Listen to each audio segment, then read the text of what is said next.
करून देईन। मी सगळ्यांना विचारतो, महाविकास आघाडीतल्या तुम्हाला शक्य आहे भाई? शक्य आहे? नाहीये। पण मी सांगतो, मग तुम्ही काय विचार कराल? अरे माहिती मला होणार नाही, हे तर नाहीच सांगतायत, पण हा सांगतोय देणार, तर हा देणार सांगतोय, याला मतं तर देऊन बघू। मग झालं, मत दिलं की अच्छे दिन आएंगे, 15 लाख रुपये येणार, या सगळ्या थापा। आणि आता एवढ्यावरती शिल्लक नाही राहिलेलं।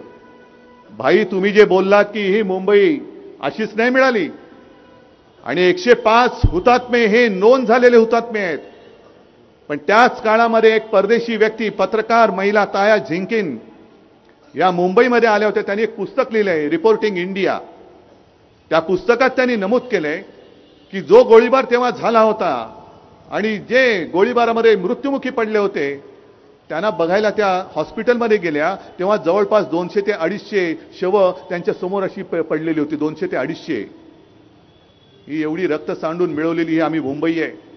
घाम गाळून कष्ट करून कमावलेली ही मुंबई आहे। आणि मुंबई ही देशातली सगळ्यात जास्त कर भरणारी एक नगरी मुंबई, आर्थिक केंद्र, आर्थिक राजधानी, आणि हेच त्या मोदी शहांच्या पोटामध्ये दुखतंय।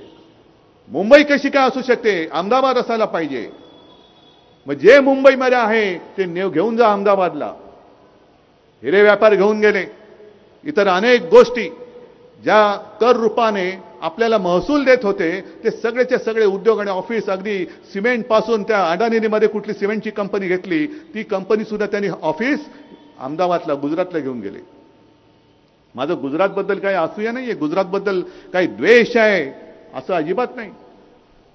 उद्या आपलं इंडिया आघाडीचं सरकार आल्यानंतर गुजरातच्या हक्काचं काय असेल ते आम्ही जरूर देऊ। गुजरातवरती अन्याय करणार नाही, अजिबात करणार नाही। पण मोदी जे करतायत की तुम्ही माझ्या महाराष्ट्राच्या तोंडातला घास काढून जे गुजरातला भरवत आहात, तो घास आम्ही तुम्हाला काढू देणार नाही। आता मोदीजी, आम्हीच तुम्हाला गुजरातला पाठवल्याशिवाय राहणार नाही। तुम्ही सगळं आमच्याकडनं गुजरातला नेताय ना, मग आता जा, तुम्ही पण गुजरातमध्ये जा। तुम्ही नका जाऊ दिल्लीमध्ये, जा परत।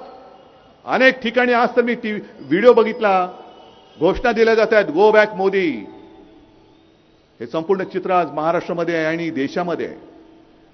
आज मुंबई महापालिका जी लुटली जाते, जवळपास 1.5-2 वर्ष झालं मुंबई महापालिकेची निवडणूकच घेत नाहीत। एक प्रशासक तिकडे डोक्यावर ठेवलेला आहे आणि त्याच्या माध्यमातून ही लूट सुरू आहे।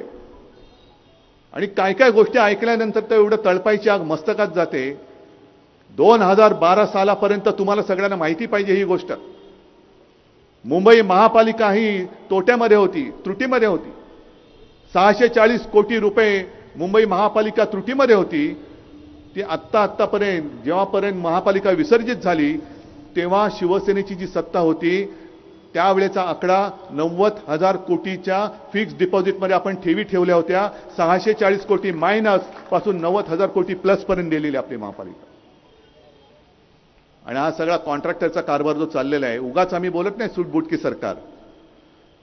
रस्त्याची कामं काढतायत, आणखीन कसली कामं काढतायत, बरं काढा तुम्ही कामं, पण आता परिस्थिती अशी निर्माण होईल की कालांतराने मुंबईमध्ये विकास कामं तर ठप्प होतील, पण मुंबईच्या सफाई मजदूरांना सुद्धा पगार द्यायला मुंबई महापालिकेकडे पैसा शिल्लक राहणार नाही। सगळ्या ह्या मिंदे आणि शहा मोदींच्या मित्र कॉन्ट्रॅक्टरनी लुटलेली मुंबई असेल, भिकेला लावून टाकलेली मुंबई असेल। म्हणजे आमचं वैभव आहे। अनिल देसाई, तुम्ही जे बोललात की प्रत्येक वेळेला हिमालयाच्या मदतीला सह्याद्री धावतो, तसंच देशाच्या पूर्ण अर्थव्यवस्थेला मुंबई आधार आहे।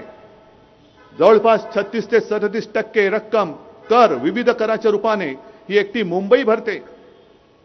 तिचं महत्व तुम्ही खतम करताय। आज बीएसटीला देण्यासाठी यांच्याकडे पैसे नाही आहेत। बीएसटीच्या कर्मचाऱ्यांना ग्रॅच्युटी द्यायचे, नाही देतात पैसे। पण मेट्रोचं जे काम आहे, मेट्रोचं काम हे राज्य सरकार आणि केंद्र सरकारचं काम आहे। पण मेट्रोच्या कामासाठी MMRDA 3,000 कोटी रुपये त्या माझ्या मुंबई महापालिकेच्या कष्टाच्या पैशातून उचलून MMRDA त्यांच्या कॉन्ट्रॅक्टरच्या उरावरती घालते। हा कुठला उपराटन आहे? सरकारच्या हाताखालची ती MMRDA।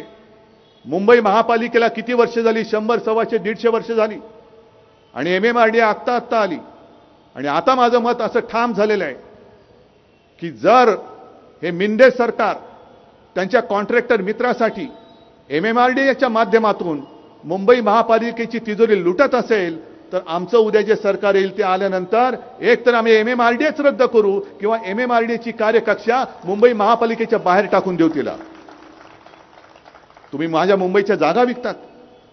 मुंबईची जागा जी BKCची होती, आर्थिक केंद्र तिकडे येणार होतं, ती बुलेट ट्रेनच्या घशात घातली.